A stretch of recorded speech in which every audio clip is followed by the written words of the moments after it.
ನಮಸ್ಕಾರ ಎಲ್ರಿಗೂ. ಇದನ್ನ ಜಾಯಿಕಾಯಿ ಅಂತ ಕೂಡ ಕರೀತಾರೆ. ಎಲ್ಲ ಅಂಗಡಿಗಳಲ್ಲೂ ಸಿಗುತ್ತೆ ಇದು, ದಿನಸಿ ಅಂಗಡಿಗಳಲ್ಲಿ ಮತ್ತೆ ಗಂದಿಗೆ ಅಂಗಡಿಗಳಲ್ಲೂ ಕೂಡ ಸಿಗುತ್ತೆ ಇದು. ನಿಮ್ಮಲ್ಲಿ ಏನಾದರೂ ಎಳೆ ಮಕ್ಕಳಿದ್ದಾರೆ ಅಂತ ಹೇಳಿದ್ರೆ ಇದನ್ನ ಎಳೆ ಮಕ್ಕಳಿಂದ ಹಿಡಿದು 3 ವರ್ಷದ ಮಕ್ಕಳವರೆಗೂ ಹಾಕ್ಬೋದು.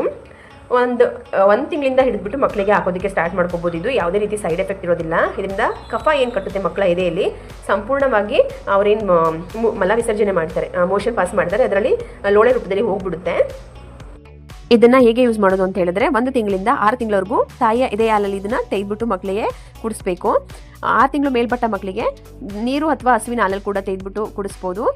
ಇದನ್ನ ಏನು ಮಾಡಬೇಕಂದ್ರೆ ಒಂದು 2-3 ಹನಿಯಷ್ಟು ನೀರನ್ನ ಹಾಕೊಂಡು ತೆಯ್ಕೋಬೇಕಾಗುತ್ತೆ. ತೆಗೆಯೋದಕ್ಕೆ ಕಲ್ ಸಿಗುತ್ತೆ, ಅದರಲ್ಲಾದ್ರೂ ತೆಯ್ಕೊಳ್ಳಿ, ಇಲ್ಲಾಂದ್ರೆ ಯಾವುದ್ರಲ್ಲಿ ನುಣ್ಣಗೆ ತೆಗೆಯಬಹುದು ಅದರಲ್ಲಿ ತೆಯ್ಕೊಂಡ್ರೆ ಆಗುತ್ತೆ. ನಮಗೊಂದು ಅರ್ಧ ಸ್ಪೂನಷ್ಟು ಆದರೆ ಸಾಕು, ತುಂಬ ಹಾಕಕ್ಕೆ ಹೋಗಬಾರ್ದು. ಸಣ್ಣ ಸ್ಪೂನಲ್ಲಿ ಅರ್ಧ ಸ್ಪೂನಷ್ಟು ಈ ಜಾಯಿಕಾಯಿನ ತೆಯ್ಕೊಬಿಟ್ಟು ಅದನ್ನು ನಾನು ಒಂದು ಸ್ಪೂನ್ಗೆ ಟ್ರಾನ್ಸ್ಫರ್ ಮಾಡ್ಕೊತಾ ಇದ್ದೀನಿ. ನೀವು ಡೈರೆಕ್ಟಾಗಿ ಹಾಗೆ ತಿನ್ಸೋಗಿದ್ರು ಇದನ್ನ ತಿನ್ನಿಸ್ಬೋದು ಅಥವಾ ನೆಕ್ಕಿಸ್ಬೋದು.